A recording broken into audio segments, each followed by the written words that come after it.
ಬಲ ಪ್ರದರ್ಶನಕ್ಕೆ ವೇದಿಕೆಯಾದ ಬರ್ತ್ಡೇ.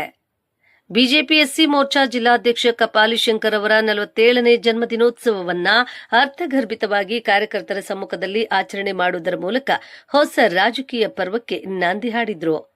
ಈ ಮೂಲಕ ಮುಂದಿನ ರಾಜಕೀಯ ಚಿತ್ರಣದ ಬಲ ಪ್ರದರ್ಶನಕ್ಕೆ ಸಾಕ್ಷಿ ಎಂದು ಸಾರ್ವಜನಿಕ ವಲಯದಲ್ಲಿ ಚರ್ಚೆಗಳು ಜೋರಾಗಿ ನಡೆಯಿತು. ವಿಶೇಷ ಪೂಜೆ, ನಿರಾಶ್ರಿತರ ಕೇಂದ್ರದಲ್ಲಿ ಅನ್ನದಾನ. ಇಂದು ಹುಟ್ಟುಹಬ್ಬದ ಆಚರಣೆ ಪ್ರಯುಕ್ತ ಕಲ್ಯಾಣ ಮುರುಘಾನ ದೇವಸ್ಥಾನದಲ್ಲಿ ವಿಶೇಷ ಪೂಜೆ, ಅಭಿಷೇಕ ಸಲ್ಲಿಸಲಾಯಿತು.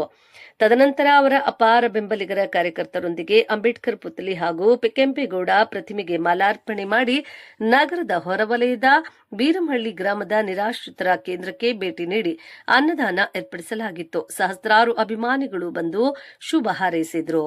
ಎನ್ಡಿಎ ಮೈತ್ರಿಕೂಟ ಭಾಗಿ. ಜನ್ಮದಿನದ ಸಂಭ್ರಮ ಆಚರಣೆಯಲ್ಲಿ ಮಾಜಿ ಸಂಸದ ಎಸ್ ಮುನಿಸ್ವಾಮಿ, ಬಿಜೆಪಿ ಜಿಲ್ಲಾಧ್ಯಕ್ಷ ಓಂಶಕ್ತಿ ಚಲಪತಿ, ಕೆಜಿಎಫ್ ಮಾಜಿ ಶಾಸಕ ವೈ ಸಂಪಂಗಿ, ಮಾಜಿ ಜಿಲ್ಲಾ ಪಂಚಾಯಿತಿ ಸದಸ್ಯರಾದ ಉಜ್ಜಿನಾಯ್ಡು, ಶ್ರೀನಿವಾಸ್ ಗೌಡ ಒಳಗೊಂಡಂತೆ ಅನೇಕ ಎನ್ಡಿಎ ಮೈತ್ರಿಕೂಟದ ಕಾರ್ಯಕರ್ತರು ಭಾಗಿಯಾಗಿ ಶುಭ ಹಾರೈಸಿದರು.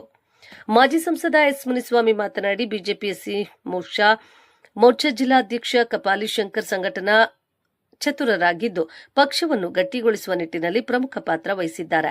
ಅವರ ಜನ್ಮದಿನವು ಮುಂದಿನ ರಾಜಕೀಯ ಭವಿಷ್ಯದಲ್ಲಿ ದಿಕ್ಸೂಚಿಯಾಗಿದ್ದು ಅತಿ ಉನ್ನತ ಸ್ಥಾನಕ್ಕೆ ಏರಲಿದ್ದಾರೆ ಎಂದರು.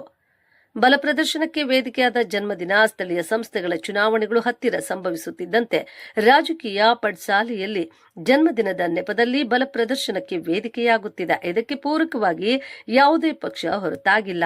ಎಲ್ಲಾ ಪಕ್ಷದ ಮುಖಂಡರು ಹಾಗೂ ಕಾರ್ಯಕರ್ತರು ತಮ್ಮ ನಾಯಕನ ಜನ್ಮದಿನೋತ್ಸವವನ್ನು ಅದ್ದೂರಿಯಾಗಿ ಆಚರಣೆ ಮಾಡುವುದರ ಮೂಲಕ ತಾಲೂಕಿನಲ್ಲಿ ತಮ್ಮ ಪ್ರಾಬಲ್ಯವನ್ನ ಎಷ್ಟು ಬಲಿಷ್ಠಗೊಳಿಸಲು ನಿರತರಾಗಿದ್ದಾರೆ.